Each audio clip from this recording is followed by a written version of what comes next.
My name is Paul Gregerson. I'm the Executive Director of the Lyric Center for the Arts, Laurentian Arts and Culture Alliance. Thank you all for coming tonight. We believe that this is a really important event to make sure that the city council candidates get their voices heard, are clear on the issues and those sorts of things. So let's clap for the city council candidates.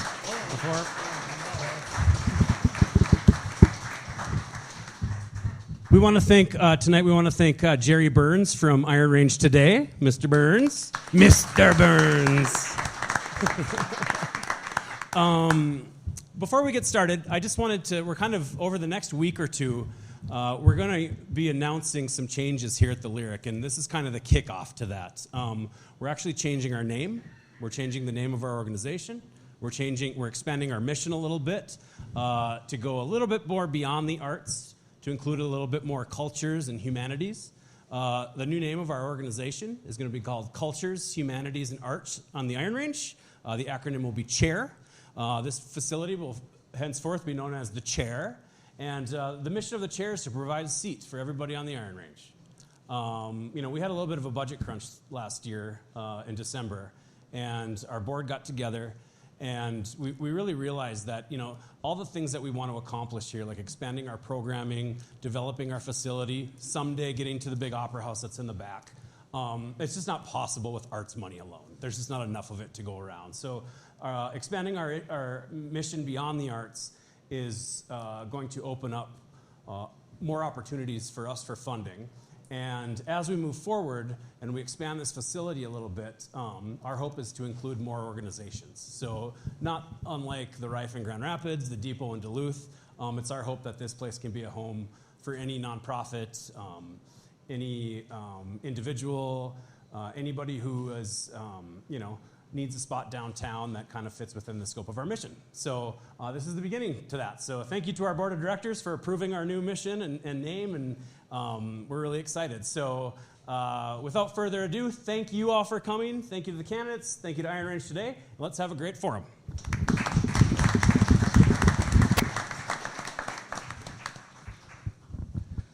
Well, thank you, Paul. And can you guys hear me okay? Is this on? Are we good? Is that better? You need to speak louder. How about now? We good? All right. So, thank you, Paul. Thank you to the Lyric Center for hosting this and helping get this put together. We are really happy to be here and really glad this is happening. Thank you also to Wendy Dickhausen for helping us with the questions and getting this together, and to Megan Buffington at KAXE for coming here to report on this. We really appreciate that, as well as Mark Sauer from the Mesabi Tribune. So appreciate you guys being here. Now, this is coming amid the some small news in Minnesota politics that some guy from Mankato's running for vice president. So I'm glad this did not get overshadowed by that, although that rally is in Eau Claire, where my in-laws live, and I could have beat the crowd, but nonetheless, I'd rather be here today. So thank you all for being here as well and being engaged in your community, and thank you all for being here as well. We look forward to talking to you about the issues. So, as Paul mentioned, my name is Jerry Burns. I am an editor and co-founder of Iron Range Today. We are an online, local, independent news source startup. We are based in Biwabik, where I live, so I do not live here in Virginia. One of my co-founders, my wife Leah Ryan right here. One of my other co-founders is Eric Killeley. He used to be my assistant editor at the Mesabi Tribune. We all three worked there at one point. And then because we all needed sanity after COVID and an election and lots of other things, that we just needed a little hiatus from the journalism world. Now we're back. I have reported on local governments since 2009 in Illinois, North Dakota, and Minnesota. And local government is the heartbeat of rural America. It always has been and always will be. Everything with state politics and national politics really tend to overshadow that. But the people right here that end up getting elected are the people that are going to impact your life the most on an everyday basis. And that's why something like this is important. That's why something like this is more important to me than something in Eau Claire that's going to decide at some point our presidential election. Right here is where it matters. Thank you. Now, thank you. Now, I'd be remiss if I did not mention that we are a family operation here at Iron Range today. We have some materials in the back where you can sign up for our newsletter, check out our website, learn more about us. Leah and I are a foster adoptive family of 5 kids with 5 kids and 1 foster kid at the moment, ranging from 17 to 6 months. 2 of them, Michael and Annabelle, are back there. 4 months, thank you, Leah. I'm glad public access TV is not here. It's been a long day, guys. We could not do this without family, and that's part of the reason why we started this website and doing this type of stuff, is to keep our kids civically engaged in their community when they grow up, because we will be here on the Iron Range for a long time. Now, before we get going, I want to just acknowledge some people beyond who I already did. We have Virginia Mayor Larry Cuffey here. Mayor, thanks for coming out.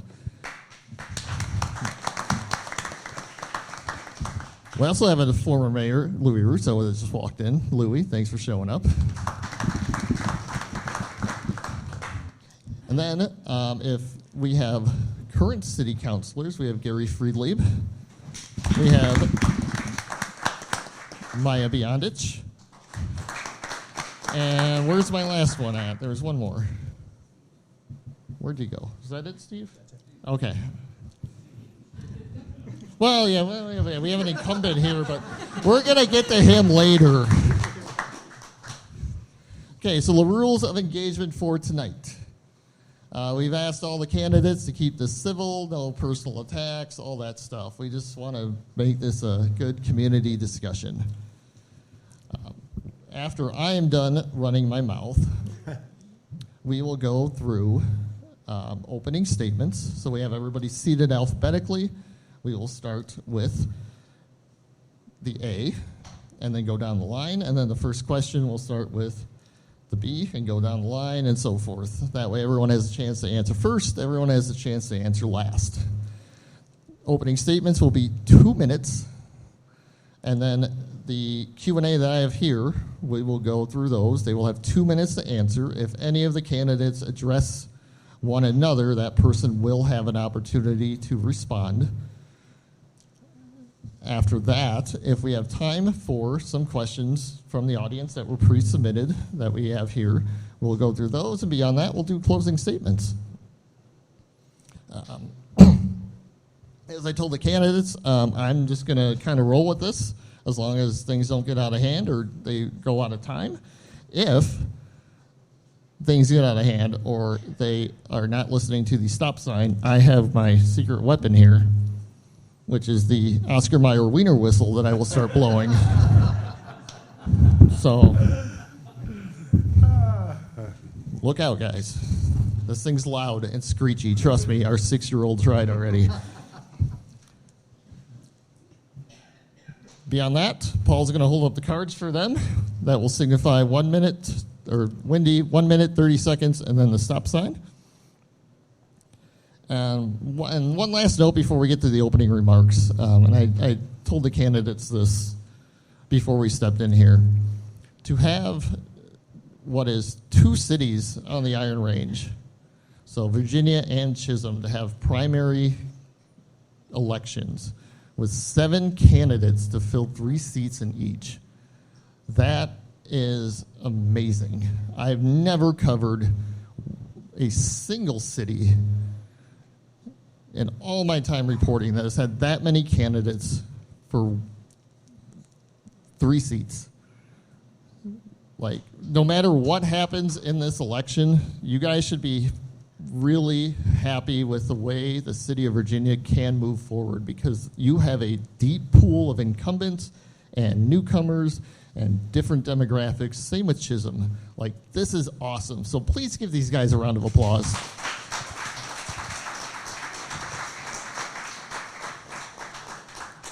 And with that, I will be quiet, and we will move on to opening statements, starting with Rick. Hi, guys. I'm Ricky Angellar. And you know what? You know why I'm running? Because I love Virginia. I go to the people all the time, and I find out information. I've been doing it for 2 years since I decided to run for mayor, but that's 2 more years away. But anyways, and I've been doing it, going to the people, trying to get what the people want. And the council kind of named me the voice of the people because I went to you. And I found out on that landlord things when it was going to affect the people that are one paycheck away from homelessness, and they're raising it too high. I'm arguing for you guys. And for the levy, I was there fighting just as hard as they were for you guys. And now this new ordinance stopping businesses from going. You know, my mama called me my middle name Allen, because I'm throwing an Allen wrench, because I think we deserve better. We need the better law enforcement and more money. And I figured a way to do that by building a treatment center and taxing this pot store that's coming in 5 cents to build it. And then give all the fundings to the police, fire, and EMT, which will open up spending for us. I'm bringing back CEDAR programs where kids are going to have jobs that don't have money and they're underprivileged. They're going to have jobs like what I grew up in, the best place. And I'm the guy putting Mayberry back in Virginia because I love this city. My family's been here since 1906, and we're going to die here. And you know what they say, if you don't know an Angellar, you're probably not from the range. And thank you all. Thank you, Annie.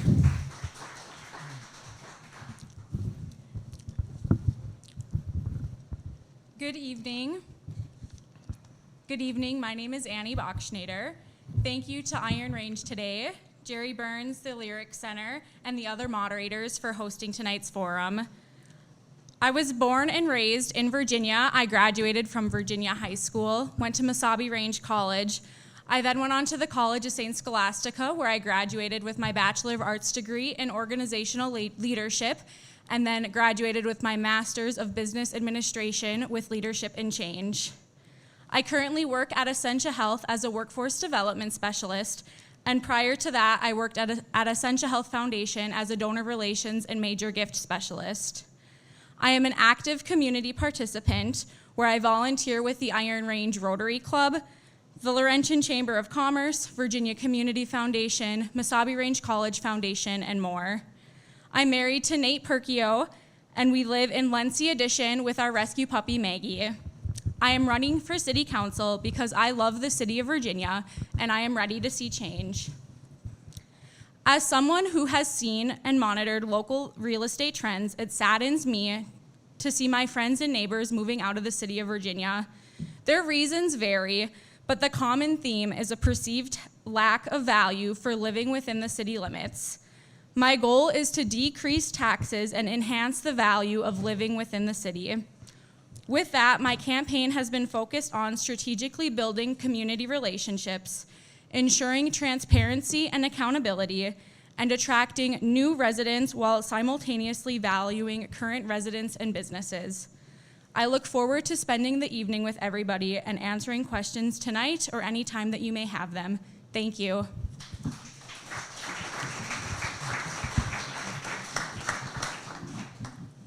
Hello, my name is Dave Hansen.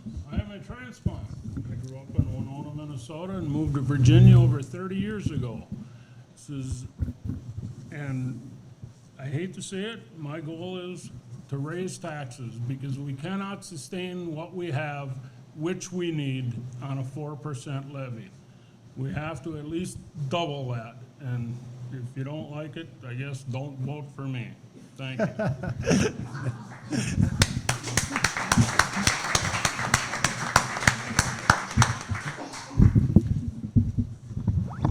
I'm going to do this because I'm more comfortable this way. My name is Stephen B. Johnson. I am a current city councilor here in the city of Virginia, and I am running again for another 4 years. I graduated from Virginia, Minnesota High School. I have a bachelor's degree in elementary education. I continue to work through the League of Minnesota Cities and the Coalition of Minnesota Cities to continue learning about what it means to be a healthy city. My employment, this is my 8th year on the City Council. I have been doing respite and foster care for 14 years. I've been an on-call substitute teacher for 24 years, which is the best job in the world. It's really great to take a bunch of 5th graders to Duluth to Adventure Zone and watch them enjoy life. So that's one of the best things I get to do in my job. Why am I running for City Council? Again, this is the 5th time I've run for City Council, and I will continue to run. The main answer is because kindness matters. Our city has amazing employees and amazing citizens that take pride in the jobs that they do. I honor that by reading my packet, asking appropriate questions, and researching information prior to council meetings so that I am well informed during the meetings. I listen and communicate with as many individuals as I can. I actively seek out help from our staff as well as our citizens. It's important that I understand, and I do understand, both sides or all sides in many cases of an issue. And I try to make and do make logical, informed decisions for the benefit of all of Virginia, all of its citizens, our visitors, our neighbors, and the people who work here. My daughter has told me multiple times that she wants to be mayor of Virginia someday. I first start by saying, let me do that first, and then that is one of the main reasons I want to leave her a city that is kind, inclusive, and healthy for her and her children. Thank you.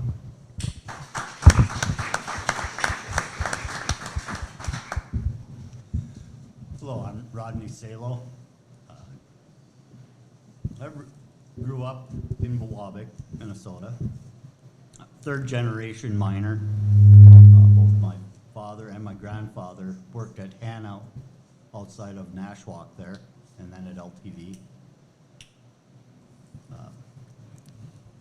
I'm in another mine, working at the underground mine in Sudan, a master record electrician up there, but I've done other jobs, welding, carpentry, equipment operator.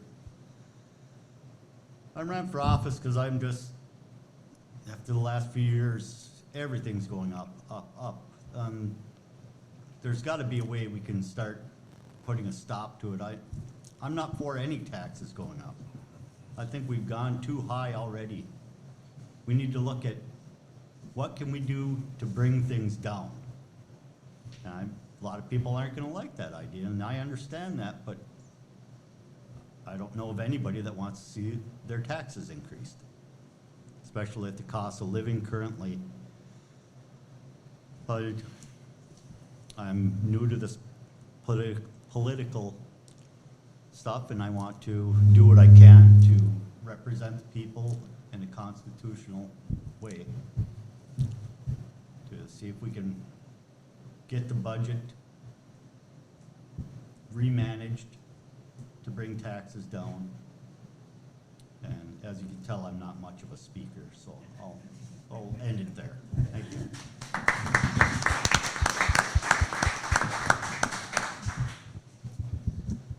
Hello, everyone. My name is Jared Siebert. I'm a lifelong member of the Virginia City area. I have deep family roots through both my parents, the Stanway family and the Mackey family. Recently, I have been working with Revive Virginia to help improve the Chestnut Street area, try to attract businesses by co-chairing the Food Truck Festival, helping and volunteering at Range FanCon to try to bring in people, volunteering at the TEDx event to try to bring in people. I'm looking forward to trying to build the economy in the area. I'm also a member of the Native American Education Parent Committee at Rock Ridge for over 10 years now. And I've seen so many students go through our entire school system, get to college, and then leave the area. We need to stop that. We need to keep them here. We need to build on what the previous generations have left for us. So it's with that opinion that we can build on what we have. It might take a little bit of increase for the levy because look at the world economy. Everything's increasing in price. As much as I would like to say we're insulated from everything and we can keep costs low, as long as we keep interacting with the rest of the world, there's no way to do that. So I'd love to say, hey, I'm gonna try to cut taxes, but best I can do, we can try to keep them the same, maybe do a minimal increase, but like they were saying previously, we need to be able to keep our social structure, we need to keep our infrastructure, we need to properly fund the fire department, the administration, the police. I'm looking forward to hopefully working with the council, being more transparent with everyone, and trying to make this city better for future generations.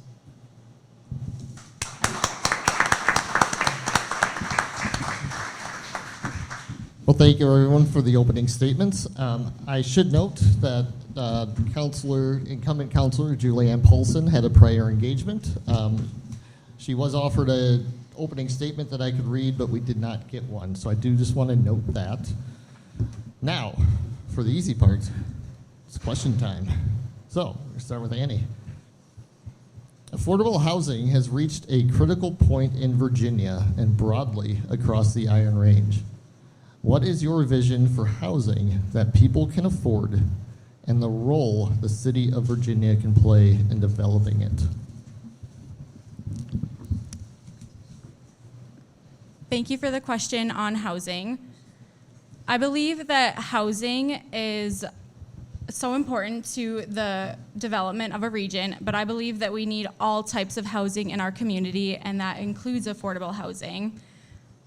There have been opportunities that are worth exploring that has been presented to the City Council, and those opportunities have not been explored. We need to work in a creative fashion with our community partners and housing developers to obtain housing for our community. A community will see their tax base increase if they work with their community partners and housing developers to continue expanding their housing offerings, and I believe that we should be at the table exploring those offerings and to offer all types of housing. If we want to see our taxes decrease, we have to increase our tax base. The best way to do that is to get more people living in our community, whether that is by doing that with affordable housing or non-affordable housing, workforce housing, all housing. Housing. We need housing. It does not matter. And grant money is available if there is some sort of affordable housing for developers within that. So we need housing. Please entertain the housing conversations that are happening and being presented. Thank you.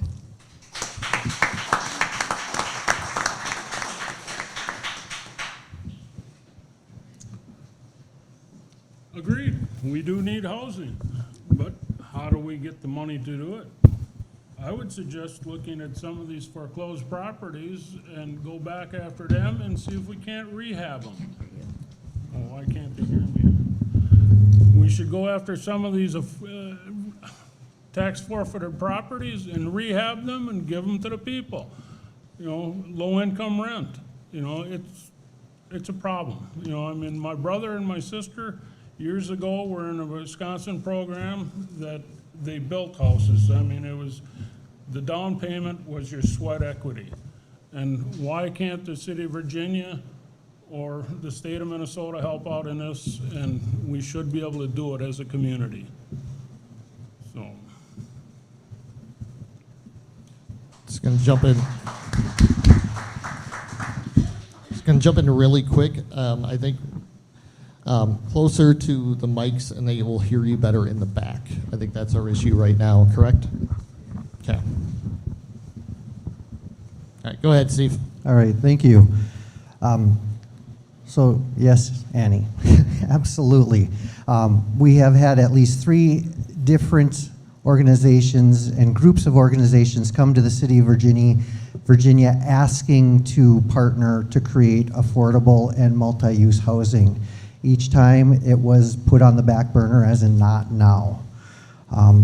There's been significant discussion about Section 8 vouchers and workforce housing and whatever the phrase of the day is for low-income folks.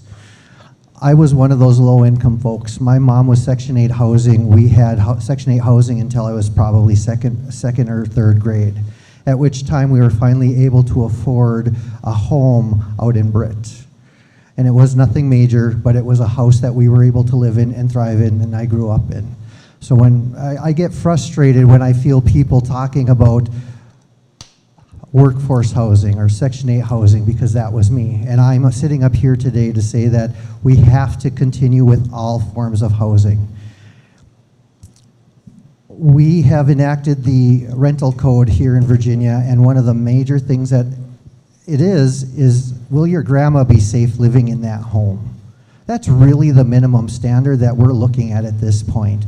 So many people, according to the staff who are doing the investigation, so many of the people they've had gone through and done the inspection list are very happy of what they can do. It's not costing people thousands of dollars. We need to make sure our people are safe. We need all housing. Apurva Patel, one of the gentlemen who's helping invest in the city, said that to us at our last city council meeting. All types of housing, elderly housing, multi-use housing, single-family housing, it's all needed. The studies are done, and by September 15th, there will be a meeting of the council and our staff to discuss what that looks like moving forward. Thank you.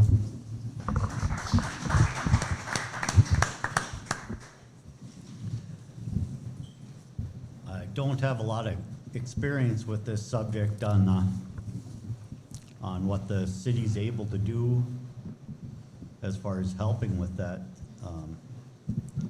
So I'm not really sure what to say. It needs to be looked into in all aspects. But like I say, I don't know enough about the subject to really give an answer on it right now. Thank you.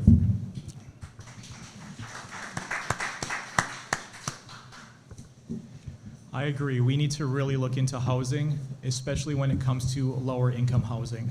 If we want to build business in the city, we need houses, we need places where these employees can live, starting from your average fast food restaurant worker all the way up to the doctors working over at the hospital. We need to invest in more multi-unit facilities, especially with the aging population. And we need to partner with investors, find spaces to build these facilities, to build these apartments, build condos. Every avenue we need to look into, because if we want to grow, we need that space to grow. Also, with the broken down buildings, we need to raise these, we need to rehabilitate them, just so we also have these houses in the city limits of Virginia. Like Steve had said, once you get your house, it's an entirely different outlook on life. Like him, I grew up in Pine Mill Court originally, all through my younger years. Fortunately enough, my parents ended up getting a house for us, and I'm continuing the tradition. I just bought a house myself a few years ago. So home ownership is great. I want to see that for everyone, but everyone needs to start somewhere. Fortunately, we should be able to, in the council, partner with people and partner with organizations to build these low-income housing units to attract people here so we can keep growing.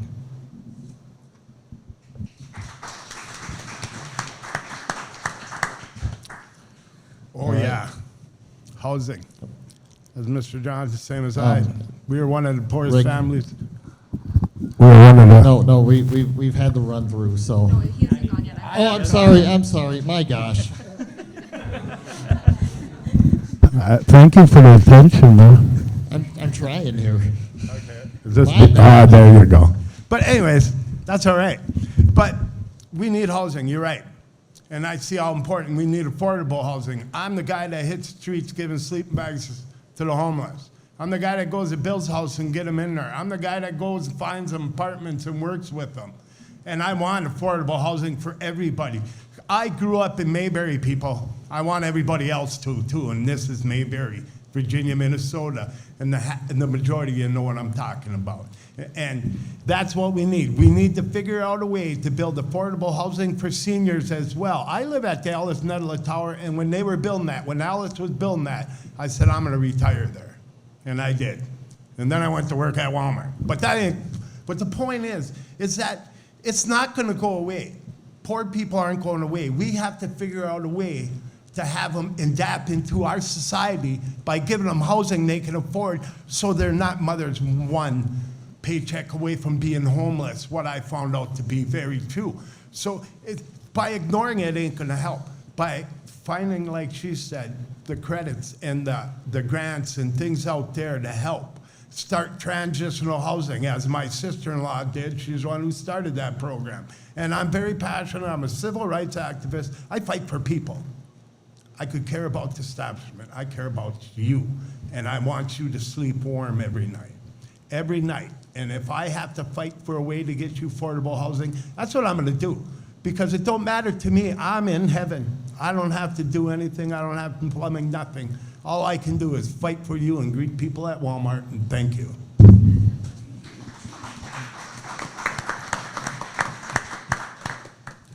Apologies again. There's 3 types of journalists that can do math. It's those who can and those who can't. So you can figure out where I fall into that category. Next question. We'll start with David. So, property taxes are levied through the city, county, and schools. For Virginia residents, the tax comparisons for property taxes can vary widely. Some homes are valued similar, or some similar valued homes are taxed higher in Virginia than St. Paul. And we also see in neighboring cities that the median housing value cost varies widely.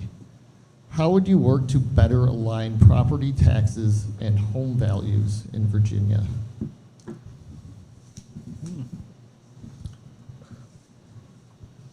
There again, you have to start working with the council and figure out what the tax levy is gonna be and find that sweet medium.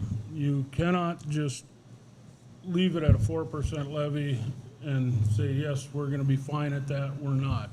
If we want our police and everything like that, we have to find that sweet spot for the taxes on the houses to maintain what we have. So. Thank you, Steve. Thank you. So this will be my 8th year looking at a levy. And one of the things I really want to point out that the percentage is really an arbitrary number. Having a discussion about a percent really doesn't help balance the budget. We need to talk about the actual numbers of the budget and where the money is going. Everybody in this room will have almost instantaneous fire response. As soon as it's dispatched, however long that takes, our fire department will show up. Whether it's my parents that live out by Sand Lake, if it's Mountain Iron, if it's Gilbert, if it's Cotton, if it's Tower, that is one of our biggest challenges, and one of the reasons it's so hard is that all of those folks get that service for free. Our citizens pay for that. That's one of the ways we can help fix what we're paying.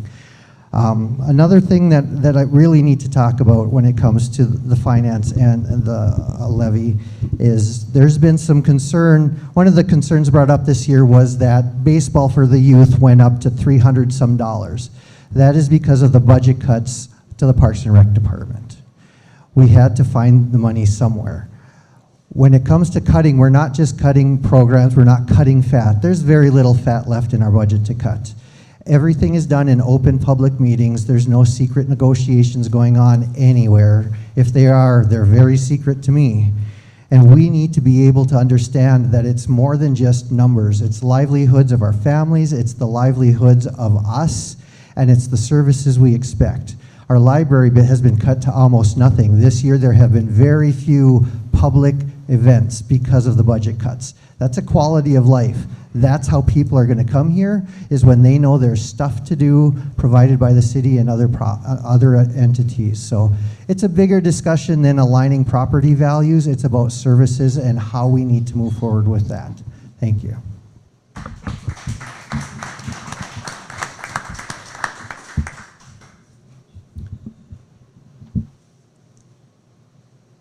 When I first heard about how the Virginia's responsible to cover like a 600-mile area, I think, and none of the other neighboring towns or county helps pay anything toward that, I think we need to look at why that is. we pay county taxes to them. If we're providing a service to areas of the county, why is it we can't be getting money from that county to help pay for the police, the ambulance? That's something that I want to look into, or I want to push to be looked into. Like I say, I'm not for raising taxes. I'm more for having, if we got to cut something, we cut something. I mean, it's you can't just keep snowballing over and over and over again, because it never stops. That's pretty much all I got on that. Thank you.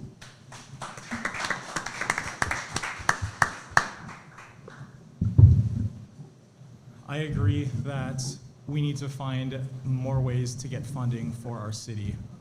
Like you've heard previously, our fire department, our EMS services, helping support surrounding communities, is leeching money away from us, which we in turn have to pay through these increased levies.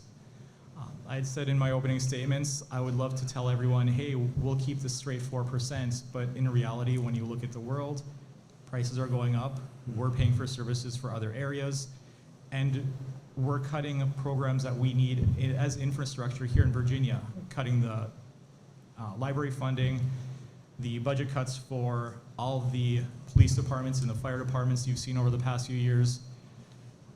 The levy in the property taxes, it's a small percent, 4%. I could see it going up 1% or 2%, like I said, because of the economy. But what we get back in return, like Steve had said, faster response times for the fire department. We have a great police department. The new public safety center will be a huge boon for the city.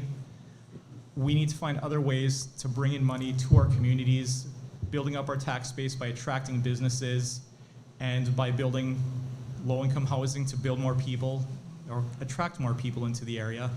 By building in more people, we should be able to hopefully mitigate any kind of increases we have seen over the past few years, especially with your property taxes. Thank you.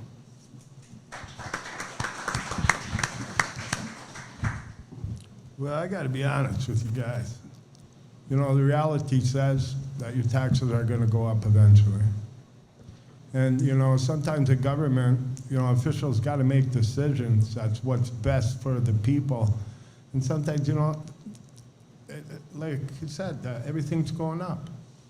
And the city needs to, you know, maybe raise it. When it was at the 4%, I was so surprised to get that. I was talking to people, and they wanted 12%. They were happy with that. So thanks, kudos to you guys, you know, the council and Larry for doing that. But I found a way to fund the police, which will pay the city $5 million a year for police. It's a treatment center in a higher end built on Silver Lake.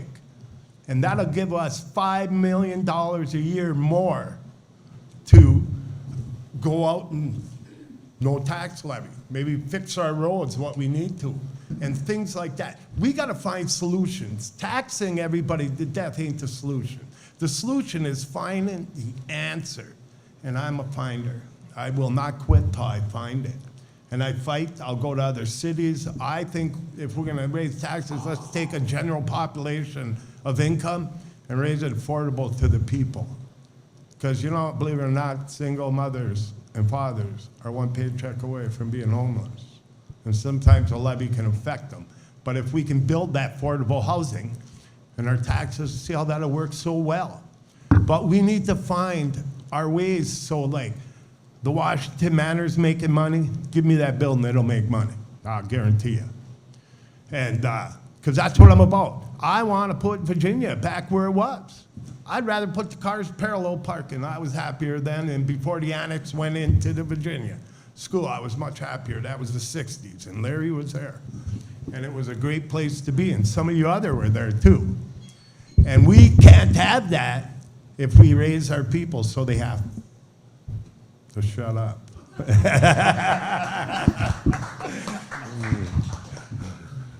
Can you repeat that question, please? Yeah, this one's kind of gone all over the place, which is fine. So, property taxes, homes and median values for housing is not comparable. There's houses taxed more here than St. Paul for similar prices. Median home prices are very different in even neighboring cities, so aligning property tax rates. Thank you, I appreciate it. So when we look at property taxes and how the tax assessments work, the city of Virginia is the reason why our property taxes and the taxes that we are paying are so high. If St. Louis County was the problem, people wouldn't be moving to Mountain Iron. If Rockridge Schools was the problem, people wouldn't be moving to Britt and Fail. Brian Grahek attended one of the COW meetings, and he explained in great detail how the assessor's process worked, and I would encourage everybody to go back and watch that meeting. There are large differences in the communities in our area that do exist, and the city of Virginia has a spending problem. We continue to foot the bill for the vital services, and we don't pass the special taxing district, but ultimately we do need to get our debt and our spending under control. We need to be provided a balance sheet and a revenue expenditure report for all of our funds on a monthly basis to fully understand the financial crisis that we are in, and we need to create a plan of action for how we will get out of it. Thank you.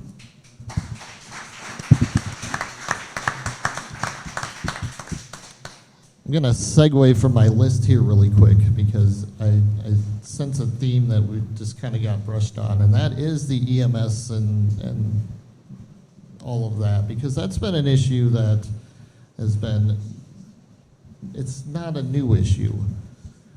And I know I've talked to Larry about it before, and we know Virginia really shoulders the burden for a lot of surrounding communities. So what do we do to fix that instead of just saying it's a problem that's affecting our levy? So what do we do? And that, I believe, we are starting with Steve, right? Thanks, Paul. Unfortunately,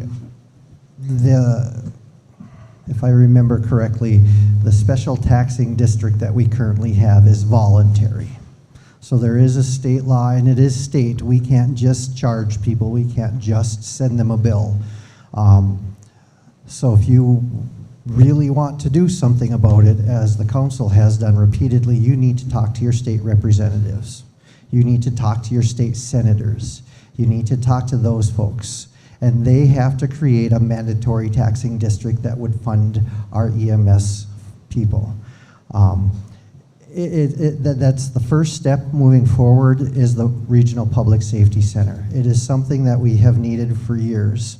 And the reason it's taken years is because we continue to offer services. And it's been said, well, why don't we just not?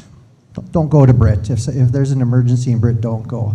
Well, that kind of defeats the purpose and the reason we have an EMS system. Our professionals that work at our fire department are staffed 24 hours, the only one around, and they get the call and they go. They would love to have a taxing district that we could send out billing.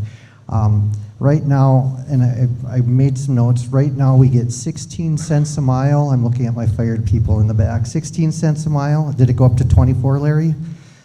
This year, right? So for years it's been 16 cents a mile, now it's up to 24 cents a mile, and a very small stipend per call. So the direct question is there's not much we as a city can do about this. It has to be at the state level, and it has to be you folks talking to your other elected representatives so that we can solve that problem. Thank you.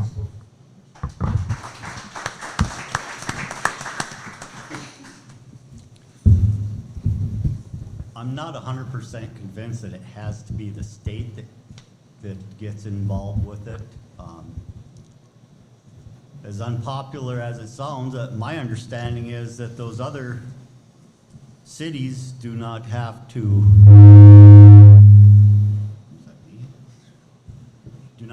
cover the area like we do, because they are 100% volunteer. We have a full-time department. I'm not saying I want to get rid of it, but if they don't, if St. Louis County and the other towns that are involved, we talk to them and they do not want to help us pay for the services, then maybe that's something that should be looked at, is going to a voluntary EMS like the other towns have, so that we don't have to cover that area. I love thy neighbor. I mean, I don't want to see that happen, but if they won't help us resolve the issue, then maybe that's what we need to do. Thank you.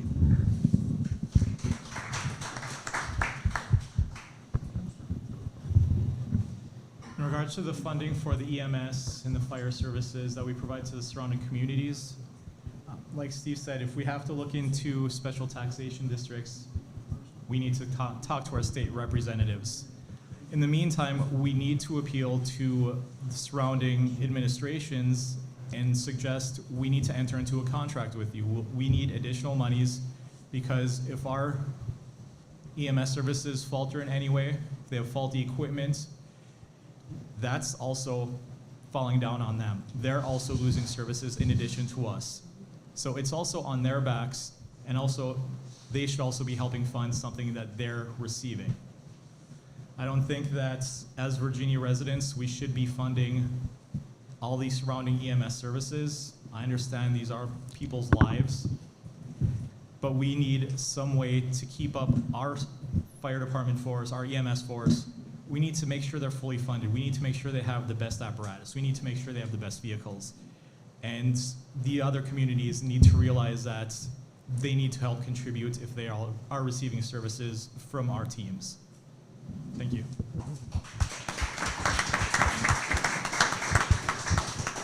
Well, I got to tell you, I disagree with that, because every life matters, and if Virginia's got the guts to go save people, you go, Virginia.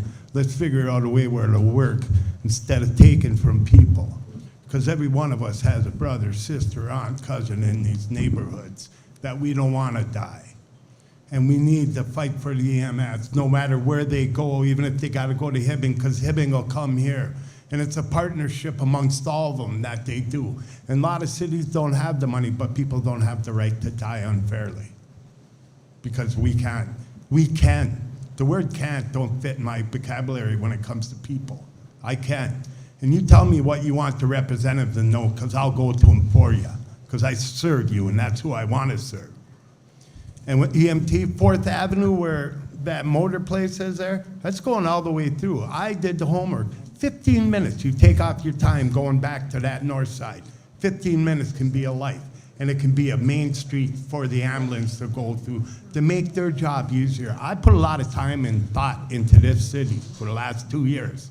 And I tell you what, we need to strengthen our forces. Because what if your house was on fire? Wouldn't you want Evelyn there? I would. Wouldn't you want EMTs there if we needed them? Big accident all over, yeah. So we can't quit giving. We got to find out how to give, not quit. Thank you.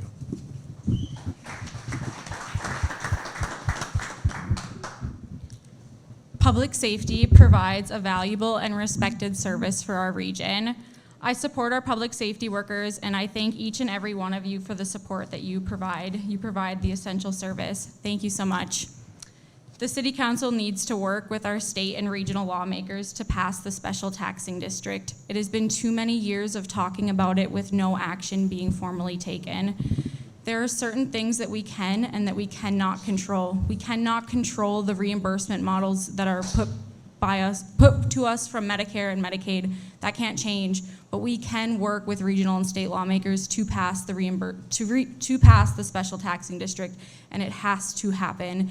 Virginia has been footing the bill far too long for this service, and the service has to remain. So what are we going to do? We have to do something. Thank you.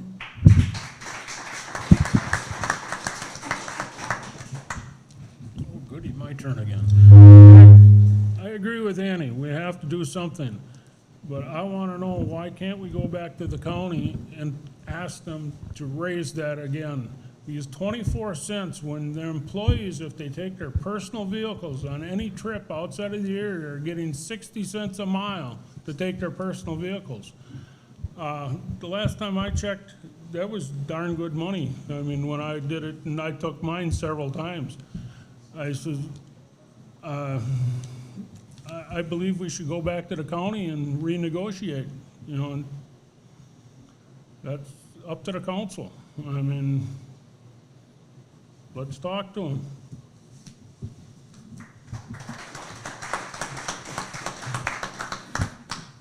One factual clarification, just for everyone's better understanding. And Steve, since I started with you, I'm going to ask you, with the special taxation for this, is that a case-by-case basis, city by city, or is that a complete state law change?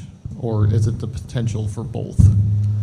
My understanding is it would be a specific it would just be a state law changing the taxing district for us. Okay. So it would be a special thing, like the 1% levy was a special law just for us. So that's my understanding of how that would work. And if I'm wrong, I would be happily be corrected and get the proper information. Does anyone out there have a Larry? Yeah, thank you. Just to clarify for everybody, with respect to the taxing district, there is a 471 statute that's already on the books that allows any community who provides ALS service or BLS service or ambulance service to levy a tax to the other communities. But it's the law of taxes without representation. So we have the authority already to levy a tax anywhere in the 640 square miles or so that we have. The issue is, the law says, and the case law is, that we have to get acquiescence from the other communities. They have to give us permission by their city council or by the county board to levy their constituents for that tax. And they have to provide a resolution from their council or from the county board to give us that authority to do it. The statute's already there. We just need the authority in which to do that from the other communities. So it's the other communities, as you all say, is necessary to get some acquiescence from them so they can apply that. So hopefully I can provide some clarification for you. No, thank you. And these are the people that are going to vote on this, so that's what they need to know. So thank you. And we got to be able to advocate for the right things when you guys go to advocate for this stuff. So thanks for the clarification, both of you. I'm going to segue still on this topic because I think you guys are hitting on something here. So, and Rodney, we can start with you on this one.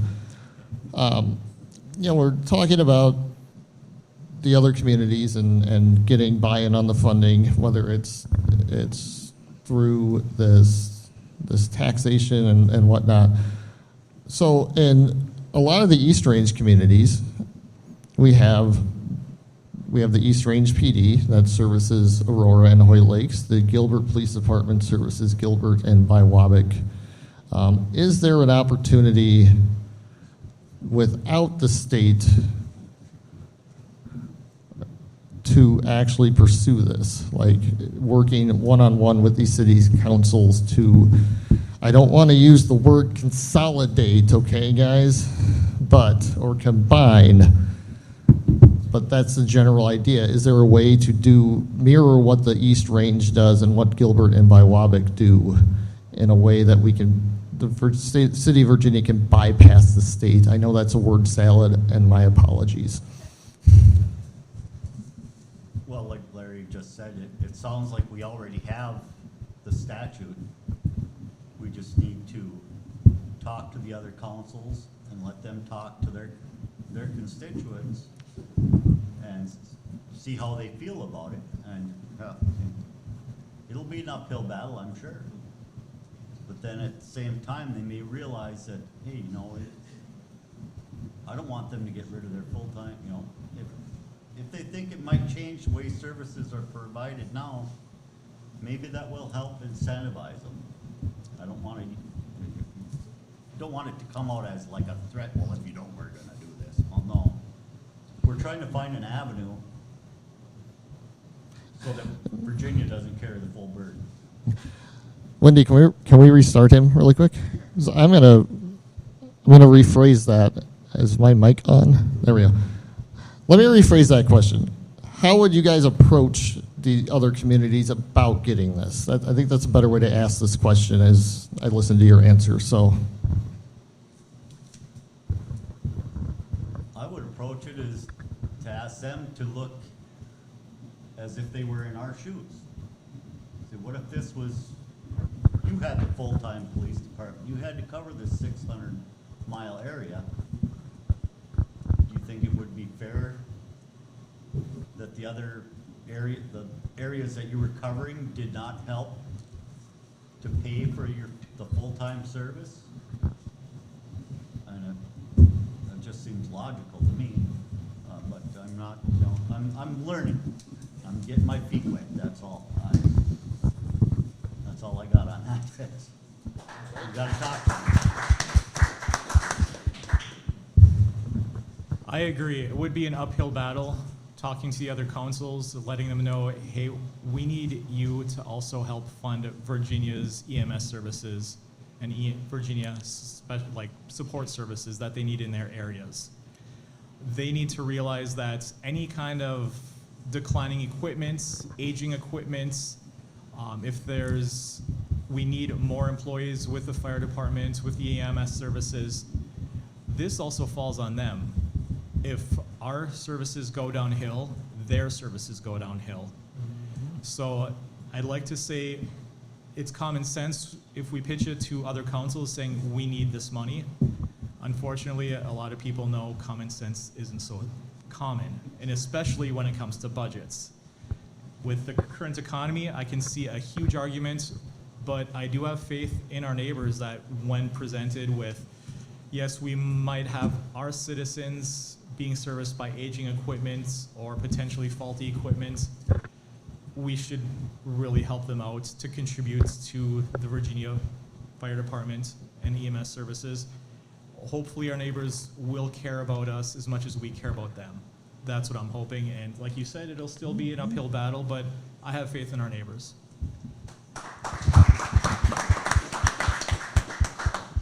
Yeah, I play hardball. That's exactly what I do to them. Let them call and not come. Then say if you need me. We're running this show, they're not. And they gotta we gotta remind them of that, I will as council. Who's running the show? If you're using our services, you're gonna pay for them, or you can pay Hibbing.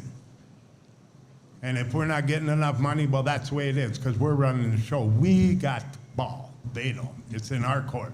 And that's the kind of guy I am. I'm gonna fight like that. And they ain't got no choice. Their choice has not been made, because they have none. The people spoke, we want more money. We can't help you if you don't. We don't want you to die, so pay what you got, because they got the money. And they all act like we don't because they're politicians. That's one thing great about me. I'm not one. What I am is a person that knows the need of other people and fight for that. And getting rid of anything isn't gonna work, so make them pay, because we all pay. Every one of us pay. So they have to pay or we can't help them. That's just like going to Walmart. You gotta pay for their service. That's anywhere else, city, government, anything, you gotta pay. There's cuts, and there's raises, there's everything. But they gotta pay. Play hardball, don't come once, they'll pay. Ain't like that one.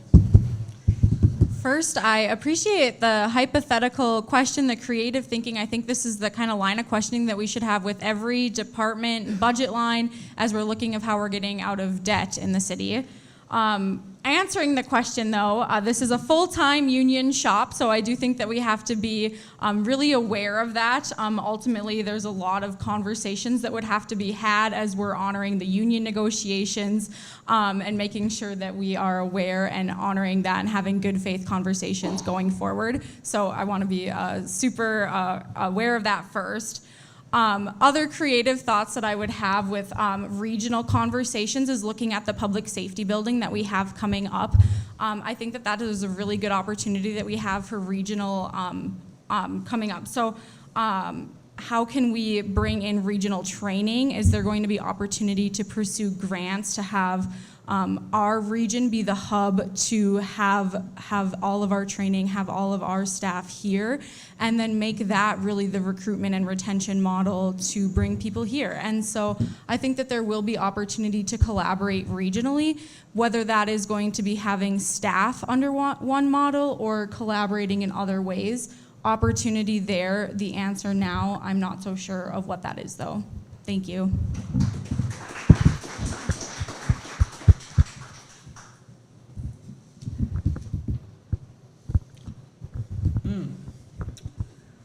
Well, like I say, I don't know where to go with this one. Because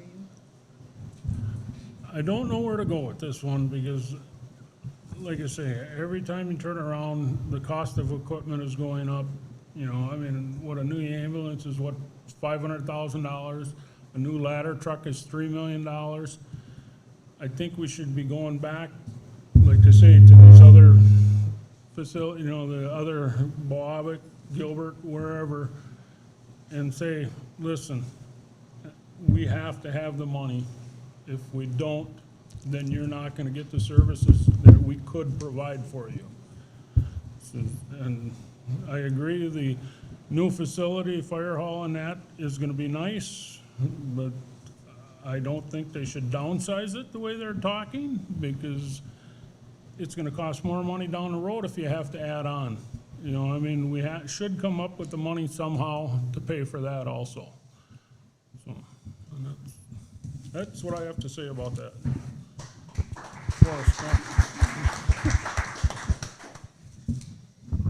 So I appreciate the opportunity to clarify this. First of all, those discussions are already happening. Councilor Beyondich has spent many, many hours in Mountain Iron talking to them specifically about the fire departments. We have reached out to multiple areas around here. Those discussions are happening. On any given month, you can find our fire department, Eveleth, Gilbert, Pike, Sandy, Britt, Evergreen, Hibbing, you name them. They're already training together on a regular basis. It's happening already. There's no hypothetical anything here at this point. When there's a fire in downtown Virginia, Ricky's right, Hibbing comes. It's a box alarm. They are already in our service area. They're already working together. The regional service, our public safety center, already has received multiple grants. We will have a state-of-the-art de-escalation training center, which is basically a huge video game with 3 screens the size of this brick wall behind me that puts officers and police and fire officers in real-life situations that responds to what they're saying, with the whole point of not having things escalate. That is going to be there. It is already a regional draw. What do we need to do? We need to continue to reach out to our communities and ask, how can we help? We can't go in and take over. That's why we're where we are now, because for too long people go in and go, this is what Virginia wants to do and you're going to do it our way. That's why we're where we are now. When we offer help, when we say, what do you need from us? That is why we have such a successful department, and I would stand by any one of our fire or police on any given day. I've done numerous ride-alongs with both departments. I have been in a situation where it was my decision to hide behind the engine block because somebody pulled a gun, or said they had a gun, not they pulled one. A kid said, yes, I have a weapon, and it was scary. And that's what our folks do every day. When we're running one way, they're running towards us. So just to clarify, thank you, Wendy, it's already happening. There's nothing to reinvent here. We just need to keep making progress. Thank you.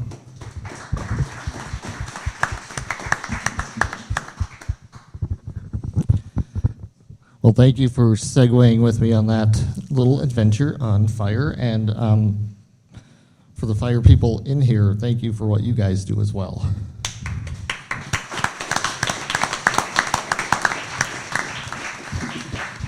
Let's move on to another topic, shall we?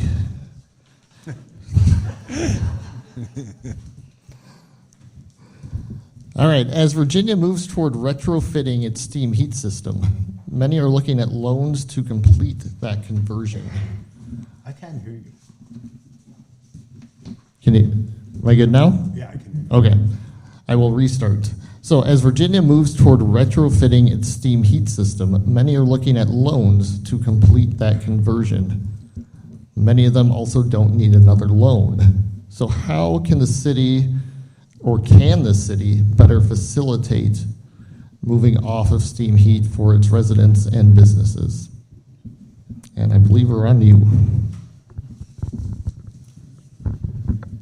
I have to admit, I do not have a lot of knowledge on the steam conversion. I know it's happening. I've read all the articles in the local paper about it.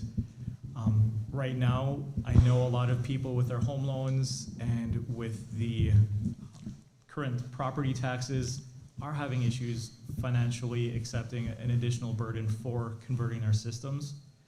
So that's going to be something the council would have to look maybe with the state or with the county to see if there's any organizations we can partner with to actually provide additional funding that can go to individuals who do need to do the conversion. Outside of that, I do not have any additional knowledge. Sorry.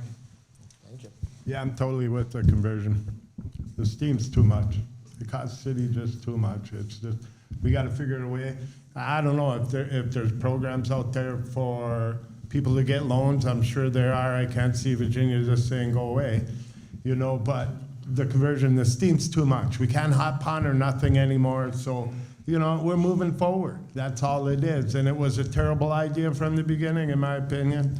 I hated the steam and those little black steam bugs that came with it. And I am so glad that we're going away from steam. It was ridiculous, and I'm 100% for the conversion. I think all the city, we just do away with it. Just shut them lines right off completely. Let the business owners, you know, convert, find a way to give them money, whatever it takes. But I think a steam's just a hole in our pocket. That's all I think it is. Thank you. I am also not as sure on the steam heat loans. My understanding, though, is that most homes were converted from steam at this point, and that potentially just the hospital and some downtown businesses was all that was left. I could be wrong on that, though, and maybe some homes are left on north side, but I believe most homes are completed at this point. I'm sure I will be corrected, though, by Councillor Johnson if I'm wrong.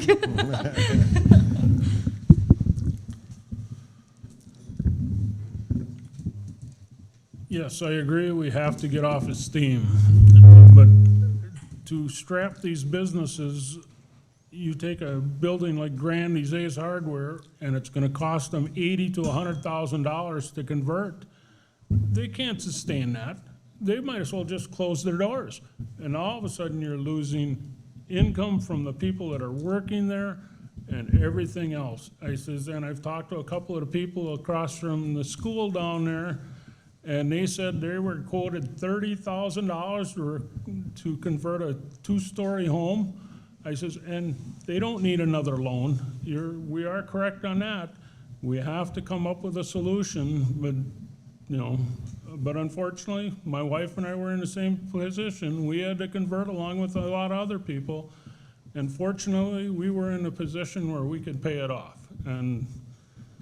But it's been a blessing. You know, I mean, the steam was costly and gas is quite a bit cheaper.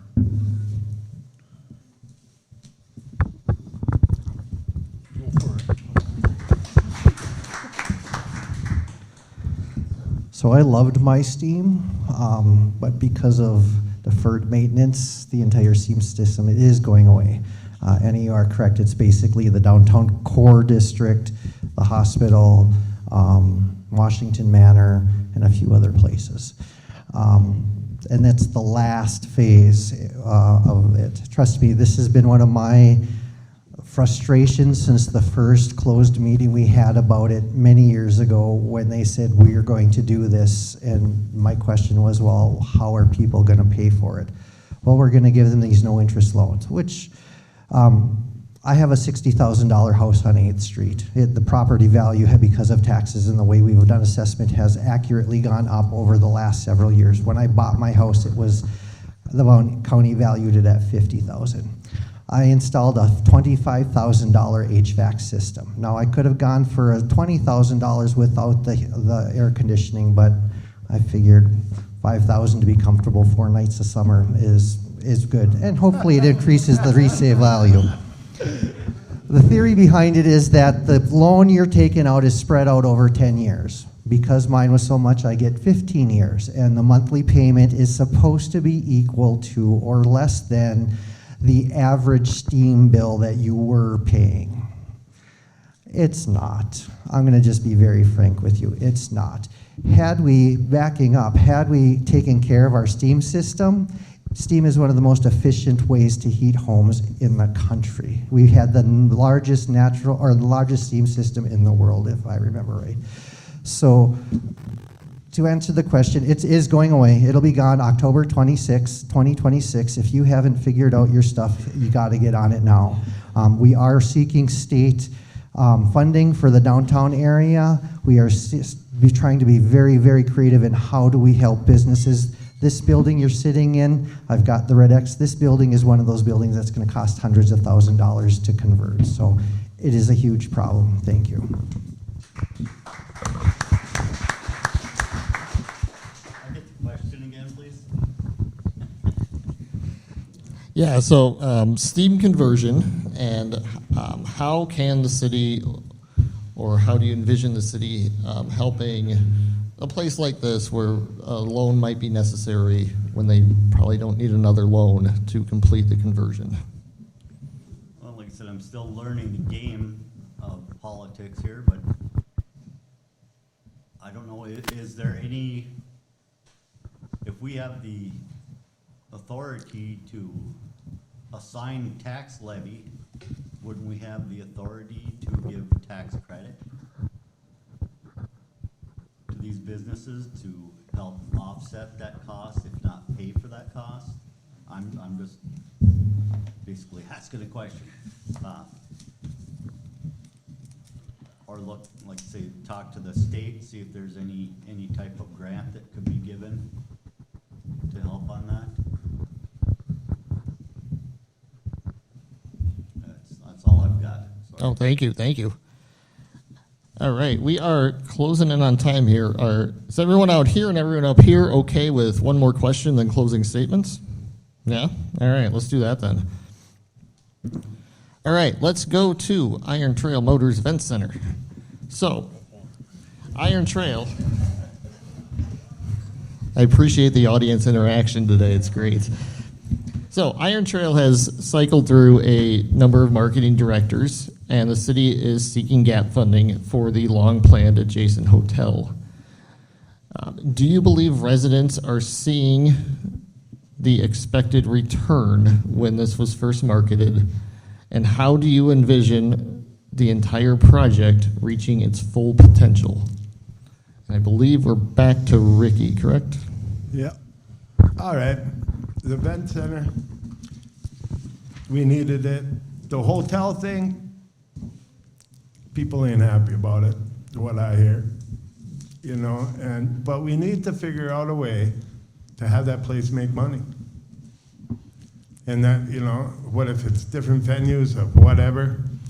The home show needs to come back. We need to figure out how to make money off that home show. Doug, Virginia Surplus is on my side on that, and a few other people. And we couldn't use the minors anymore. It was dead. We needed it for our kids. I mean, look at the hockey stars that came out of that building. And we still got them coming. And so we need to figure out a way on how to fix whatever's broke instead of saying how it sucks. Excuse me, but right on. And so we need to figure out that, you know, by creating a problem doesn't solve a problem. So we need to find the solution to make money there. If we have to figure out events, and it takes every one of us, it takes a community to have an event like that. And so we all need to pull together and figure out a way and tell the council like I do. Sometimes they see me come in and they go like this. But that's all right. And we need to pull together and figure out a way in which to make that a profitable place because it's beautiful. I mean, it has everything we need. I don't care if we bring the North Stars back like we had when I was a kid.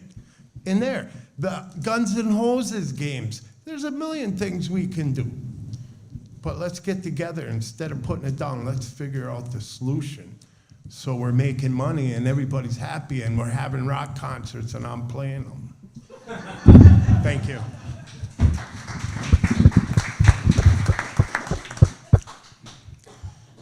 The Iron Show Motors Event Center is an economic and community development investment that has been made into our community. Ultimately, predictions told us that the facility was going to lose money for the first 5 years. The problem is that the facility is losing more money each year and not less. When looking at events, we need to understand the true cost of each event. Some examples of what that means, including that staff time of salaried employees is included in that time, including the prep time of the event and that weekend to be there. Understanding the return on investment in concession stands, and any paid advertisements included in the overall event expense. I'm sad to see the hotel not there yet, because I do believe that it is a barrier to getting some tournaments and weddings booked, but I do not believe that it's the only thing holding us back. I'm disappointed to see the junior hockey team is moving into Eveleth, as that was a hope that the taxpayers had with the facility, and the conversation was barely entertained. We need to see the ice time running as much as possible, as that comes with the most premium rate of all the amenities that the building offers. The project will reach its full potential when we have our spending under control and the revenue is totally understood. Ensuring that every single person that passes through our community and walks through the doors of our event facility, scrolls past one of our social media posts, should be seen as a potential customer of our building. It should be made a priority of all community members and city staff to keep messaging positive to ensure that people want to book their events with us and to continue to utilize the beautiful state-of-the-art facility that we are lucky to have in our hometown. Thank you.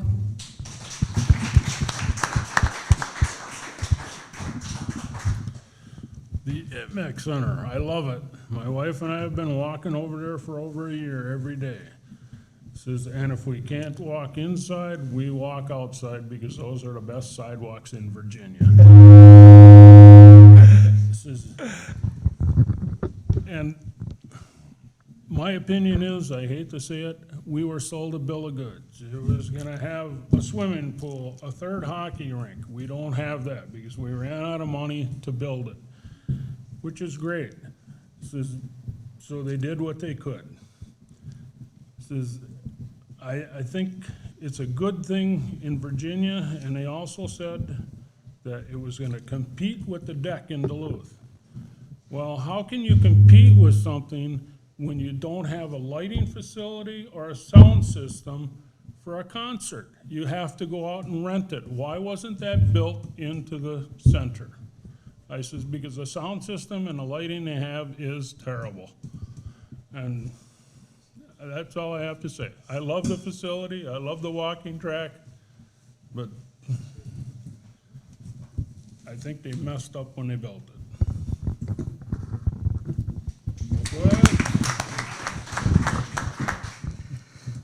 So I made some notes so I can get as much as I can crammed into 2 minutes. First of all, the biggest challenge is the negative publicity that happens to that building. It is an amazing building. I have spent multiple shifts with our direct line staff scrubbing and cleaning and marketing. I've done many of them. They work their butts off, let me tell you that.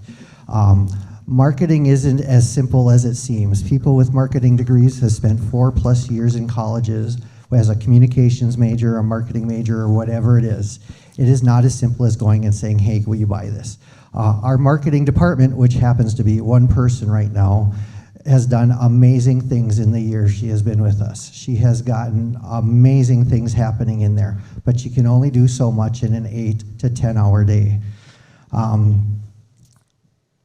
Some of the other things, one of the things that keeps getting missed is that we were paying $1 million a year for the Miners Memorial Building. I want you all to think back to how many events were occurring in the Miners Memorial Building over the course of a year. Okay, very few. Our building, just because something's not a public event does not mean it's not happening. Our building hosts international trainings from major corporations on a regular basis. We have teams, youth teams from the Twin Cities renting ice time and driving up here to use our state-of-the-art facility. We are seeing more and more large organizations. We had the MME conference here for 2 years in a row. The only reason they're not coming back right now, and hopefully they do, is because there's not enough places to stay, and we are fixing that. We just had an update from Mr. Patel at the Tuesday meeting. They're building the hotel now. It's coming. These things take time. It's not as simple as it seems to be. If you want more details, I'll be happy to take you around that building and talk to you about specifics. Thank you.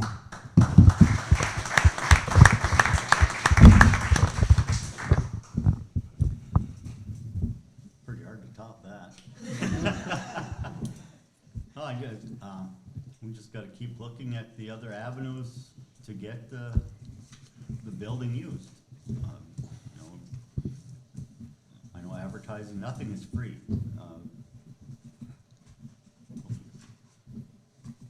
Use it or lose it, you know. That's all I got. On that.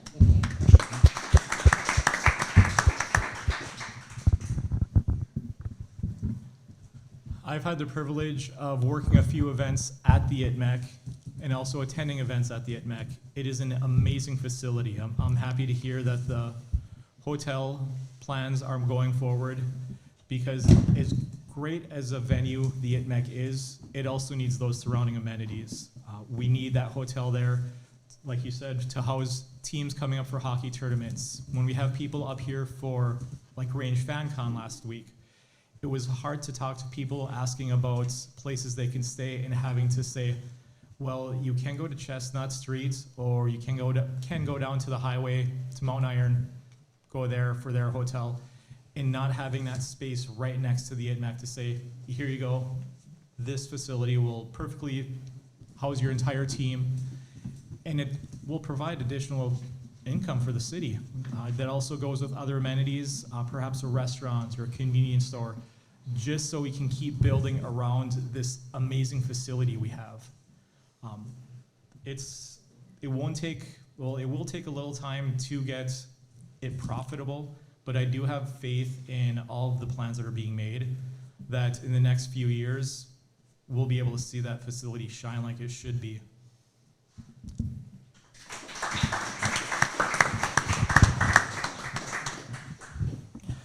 Okay, we are on to closing statements, and I believe we're going to be starting with Annie. I'm going to give you guys a prompt here for closing statements. I'm going to go a little different route here. What makes you believe in the city of Virginia, and how will you, as a city councilor, help it to get where you want it to be?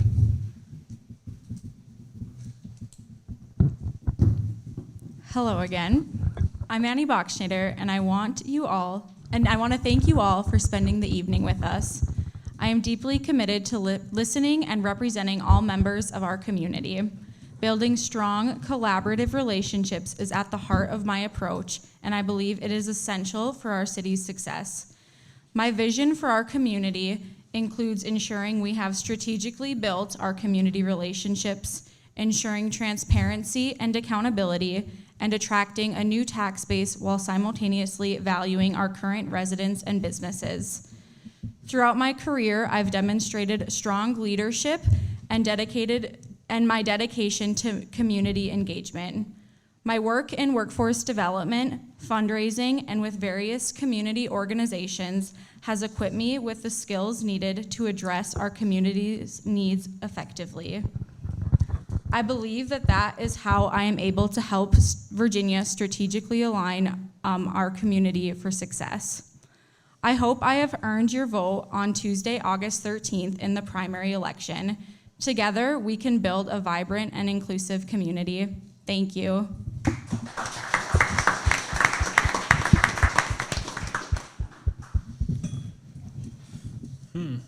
I guess I'm going to say I'm Santa Claus, and if you believe in him, things will happen.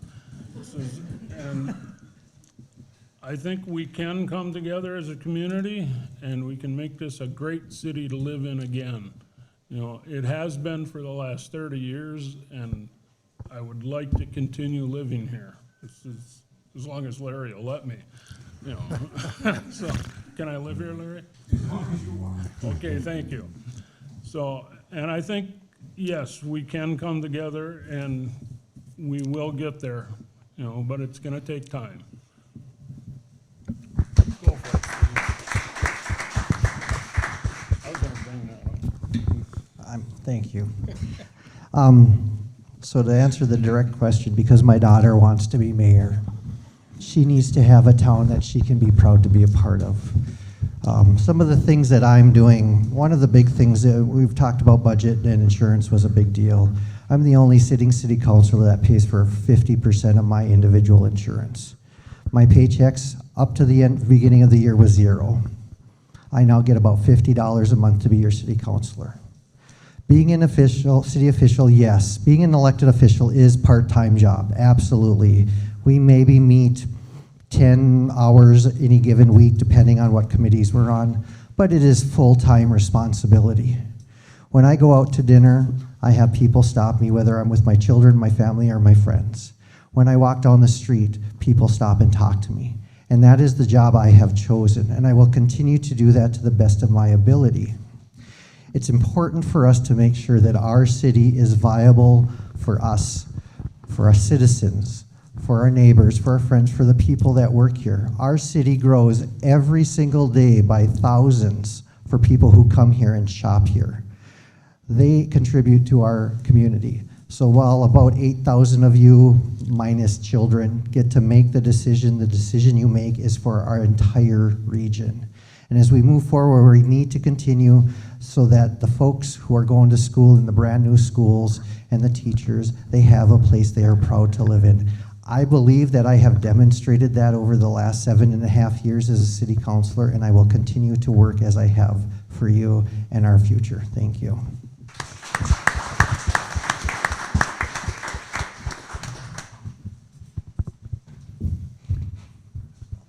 Give me a refresher so I don't get too sidetracked.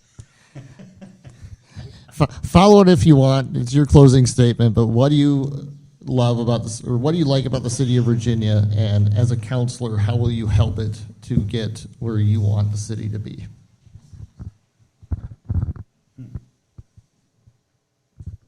The answer is you want. Yeah, that's, I don't know enough on how things work yet to be able to answer that, unfortunately. But if you want to have someone that's gonna do what he can to see about keeping the taxes down and trying to streamline the budget, then hopefully I get your vote. That's about all I got.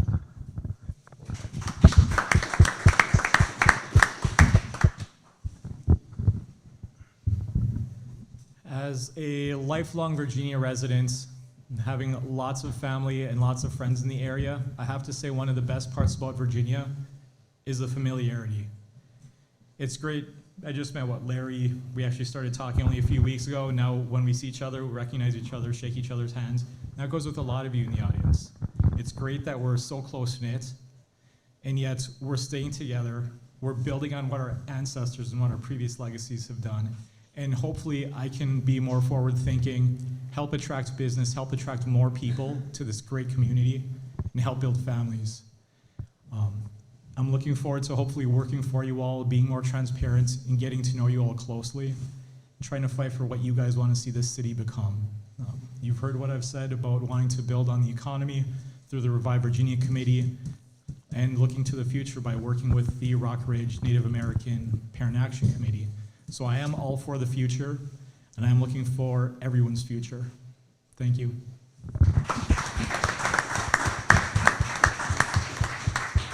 I believe Virginia, are you there? Yeah. I believe Virginia always comes together. We're nationalities of several different countries that came together and built a beautiful city. We incorporated in 1892 and became a city in 1895, and we've been going forward since. And do I believe in the people of Virginia? 100%. Do I have Mayberry? Not yet. Am I going to? Yes. Whether you vote me in or not, I'm going to still serve you. I'll still knock on your door and find out what you need, because it's Virginia I love, and you're Virginia. And that's what makes it. It's the greatest city in the world, man. Anybody tell me where they'd rather grown up? That's what I mean. And it hasn't changed one bit. You know what changes? People talk bad about it, and I get mad. Virginia's a great city.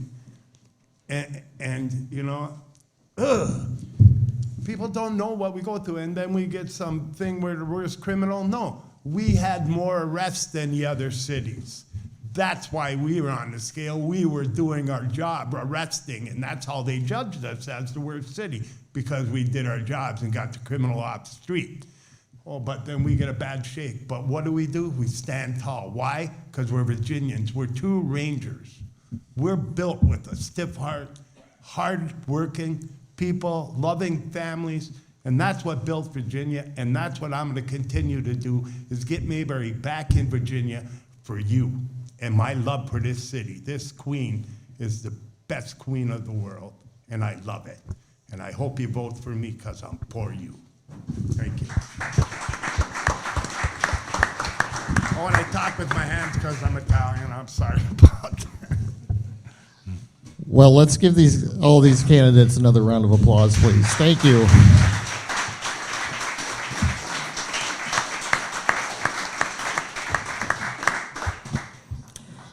One of the former governors in Minnesota or North Dakota once told me they never ran for local office because people know where you live. So thank you for letting people know where you live and deciding the entire future of their city for those of you who are elected. And I think these conversations are great because we get a handle on what the incumbents and what you guys are running for and what the city councilors here in the audience deal with on a daily basis. And it's not simple, and they are doing the best they can. And that's really what these jobs are about, and really what serving the public is about, even if you don't agree with them and what they end up doing. They are working toward something better for this city, and that's important. And I do want to close with that because I think that's something we all need to go forward, especially just with where we're at nationally and locally in our rhetoric and whatnot in politics and local politics, that we all just need to recognize that these are the people here and some of the people out there that are stepping up for their community and trying to make it a better place for everybody. And thank you for that, all of you. And please go vote next week in your primary election. And thank you, Paul. Thank you, Wendy. Thank you, everybody. This has been fun. Let's do it again.